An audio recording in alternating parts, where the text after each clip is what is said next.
আসসালামু আলাইকুম। Pen writing একাডেমিতে তোমাদের সকলকে স্বাগতম জানাচ্ছি।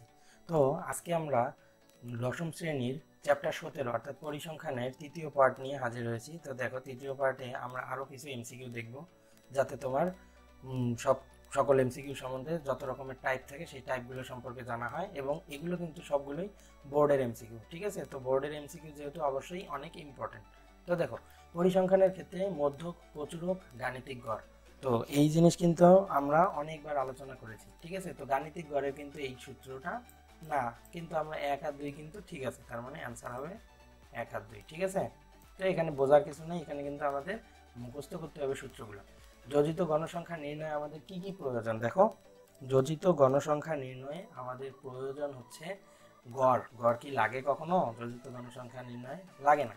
তাহলে মধ্যক লাগে, আর কি অজীব রেখা অঙ্কন করতে হয়। তাহলে আমাদের অ্যান্সার হবে 2 আর 3। ঠিক আছে, তারপর দেখো 28 নম্বরটা, গণসংখ্যার সারণী তৈরি করতে, গণসংখ্যার সারণী তৈরি করার জন্য আমাদের কি লাগে? দেখো, পরিসর নির্ধারণ করতে হয় অবশ্যই। ক্রমযোজিত গণসংখ্যা, গণসংখ্যার সারণী তৈরি করতে কিন্তু কখনোই কি ক্রমযোজিত গণসংখ্যার প্রয়োজন হয় না। শ্রেণী সংখ্যা নির্ধারণ করতে হয়, হ্যাঁ, তার মানে পরিসর আর শ্রেণী সংখ্যা, তার মানে আমি কিন্তু অ্যান্সার পেয়ে গেছি যে 1 আর 3। ঠিক আছে, আশা করি তোমরা বুঝতে পারছো, এগুলো অনেক সহজ। তারপর দেখো, নিচের উদ্দীপক থেকে এত এত নং প্রশ্নের উত্তর দাও। তো শ্রেণী আছে, গণসংখ্যা আছে, শ্রেণীর মধ্যক শ্রেণীর মধ্যমান কত? মধ্যক শ্রেণীর মধ্যমান কত? তো তোমরা এখানে মধ্যক শ্রেণী আমরা কোনটা পাবো? এটা বাদ, এবার এটা বাদ, তাহলে এইটা। ঠিক আছে, তাহলে এইটার মধ্যমান তোমরা হিসাব করে নাও, হিসাব করলে আই থিঙ্ক এইটা পাবো। ঠিক আছে, মধ্যক নির্ণয়ের ক্ষেত্রে আমাদের কি কি লাগে? ও আচ্ছা, এটা কিন্তু উপরের উদ্দীপক থেকে আমরা অ্যান্সার দেব। ঠিক আছে, মধ্যক নির্ণয়ের জন্য আমাদের কি কি লাগে? তাহলে দেখো, n/2 হচ্ছে কত? 20 জন। আমরা এটা কি করলাম, n/2 করে আমরা কিন্তু 20 প্রথমে করে নিলাম। তারপরে দেখো, fm পাইতেছি আমরা কত? 12। fc পাইতেছি আমরা 15। এখন কথা হচ্ছে আমরা কোনটা নেব, কোনটা নেব না। ঠিক আছে, কোনটা নেব, কোনটা নেব না, এটা কিন্তু আমাদের দেখতে হবে। তো অ্যান্সার কিন্তু আমরা 1 আর 2 নিব, কারণ এফসি কিন্তু এখানে 15 না। ঠিক আছে, এফসি আমাদের 15 নাই। ঠিক আছে, অতএব 1 আর 2। ঠিক সেই রকম একই জিনিস, প্রদত্ত উপাত্তের মধ্যক শ্রেণীর ঊর্ধ্ব সীমা কত? বলছে কি প্রদত্ত উপাত্তের মধ্যক শ্রেণীর ঊর্ধ্ব সীমা। তাহলে মধ্যক শ্রেণী কোথায় আছে? দেখো তো, আগে আগে মধ্যক শ্রেণীটা খোঁজো। তাহলে n/2 দিয়ে আমরা প্রথমে কি মধ্যক শ্রেণীটা খুঁজে নেব। তো দেখো, এটা আমরা যোগ করব প্রথমে, কি 4, 12, 8, 10, তাহলে কত হয়? মোট 34। 34 কি আমরা 2 দিয়ে ভাগ দিলে কত হবে? 17 পাবো। এই 17 এখন আমরা খুঁজবো 17 কোথায় আছে। ঠিক আছে, 17 কোথায় আছে? তো 17 যেইটাতে আছে সেইটাই হবে আমাদের কি মধ্যক শ্রেণী। ঠিক আছে, তো দেখো, এত শ্রেণীতে অবস্থিত 17 এখানে কিন্তু অবস্থিত, কারণ এই যে 4 আর 12, 12 আর 4 কত? 16, তার মানে অবশ্যই এইটাতে অবস্থিত 17 ঘরটা। তাহলে 17 ঘরটা যেহেতু এখানে অবস্থিত, তার মানে অ্যান্সার হচ্ছে এইটা। ঠিক আছে, অ্যান্সার হচ্ছে 41 থেকে 50। অ্যান্সার হচ্ছে কত? 41 থেকে 50। তাহলে এখানে আবার দেখো, অপশনে কিন্তু আবার 41 থেকে 50 নাই, তো 41 আছে আবার 50 আছে। তো ঊর্ধ্ব সীমা চাইছে, কিন্তু আমার কিন্তু নিম্ন সীমা চাইনি।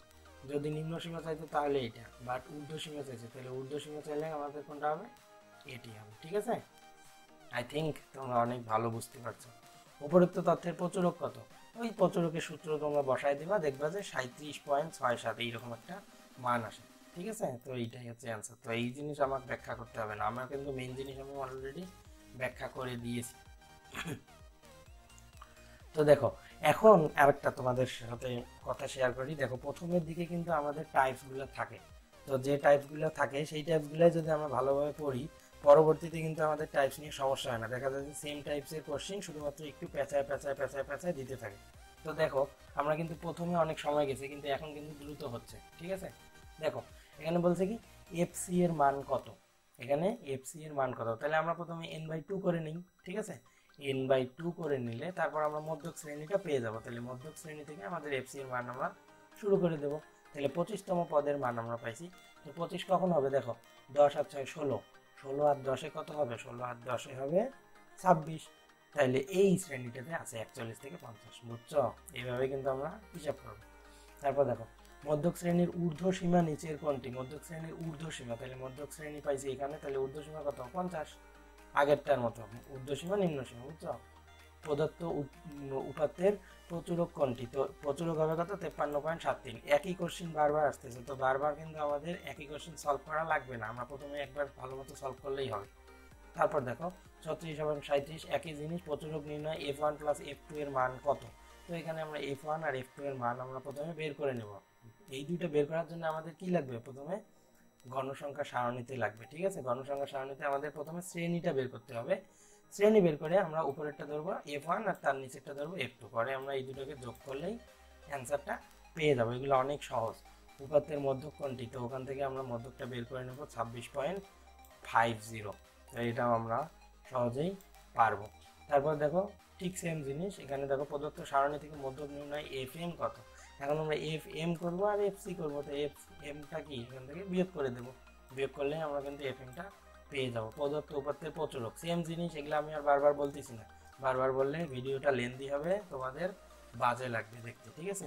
তারপর দেখো সংখ্যাগুলোর গাণিতিক গড় কত? এটা সহজ, সবগুলো যোগ করে ভাগ করলেই হবে, অনেকবার পড়ে আসছি। মধ্যক নিচের কোনটি? আচ্ছা, এগুলোর অ্যান্সারগুলো আমি অন্তত দাগায় দিয়ে দিই, তাই না? আচ্ছা, তারপর দেখো মধ্যক নিচের কোনটি? তো এখানে মধ্যক সুন্দর করে দেওয়া আছে, সব কিছু যদি তুমি ঊর্ধ্বক্রম অনুসারে সাজাও তাহলে 13 পাবো আমরা মধ্যক হিসেবে, এগুলো আমরা অনেকবার পড়ছি।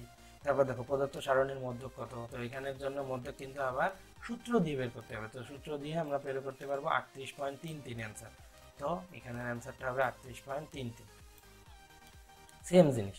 তারপর প্রদত্ত সারণীর প্রচুরক কত? প্রচুরক বের করলে পাবো আমরা 41.67, দাগ দিয়ে দিচ্ছি শুধু, তোমরা এগুলো করবা নিজে নিজে, চেষ্টা করবা, ট্রাই করবা। তারপর প্রচুরক নিচের কোনটি? এগুলো তোমার বারবার একই কোশ্চেন আসতেছে, দেখো বারবার কিন্তু একই আসতেছে, ঠিক আছে? মধ্যক শ্রেণীর ঊর্ধ্বসীমা কত? মধ্যক শ্রেণীর ঊর্ধ্বসীমা হচ্ছে কত? এখানে যেহেতু মধ্যক শ্রেণী আছে তাহলে এখানে হবে 47, হ্যাঁ, তাহলে মধ্যক শ্রেণীর ঊর্ধ্বসীমাটা হবে 47, এবং এইটাই আমাদের শেষ কোশ্চেন, ঠিক আছে? তো শেষ কোশ্চেনটা দেখো কি বলছে, এইগুলার প্রদত্ত উপাত্তের গাণিতিক গড়। গাণিতিক গড় কি? যে যোগ করে 8 দিয়ে ডিভাইডেড করলেই হবে, মানে যেহেতু 8টা আছে তো 16.5, তো অ্যান্সার হবে 16.5। এখন আমি তোমাদের কিছু কথা বলি, সেটা হচ্ছে আমি প্রথমে যে কোশ্চেনগুলোতে বলছিলাম এই কোশ্চেনগুলো অনেক ইম্পর্টেন্ট, এই কোশ্চেনগুলো অনেক ইম্পর্টেন্ট, তোমরা ওই কোশ্চেনগুলোই বারবার ট্রাই করবা, ঠিক আছে? ওই কোশ্চেনগুলোর অ্যান্সার তোমরা বের করার চেষ্টা করবা। আর এখানে তিনটা জিনিস মেইন, একটা মধ্যক, একটা প্রচুরক, একটা গড়, এই তিনটা জিনিস তোমাকে অবশ্যই অবশ্যই অবশ্যই জানতে হবে, ঠিক আছে? তো পরবর্তীতে নতুন ভিডিও নিয়ে তোমাদের সামনে হাজির হব, ততদিন পর্যন্ত ভালো থেকো, সুস্থ থেকো। আর হ্যাঁ, কোনো সমস্যা হলে অবশ্যই কমেন্ট বক্সে কমেন্ট করে জানাবা, আমি যতটুকু পারি তোমাদেরকে হেল্প করার চেষ্টা করব। ভালো থাকবা, সুস্থ থাকবা, ধন্যবাদ।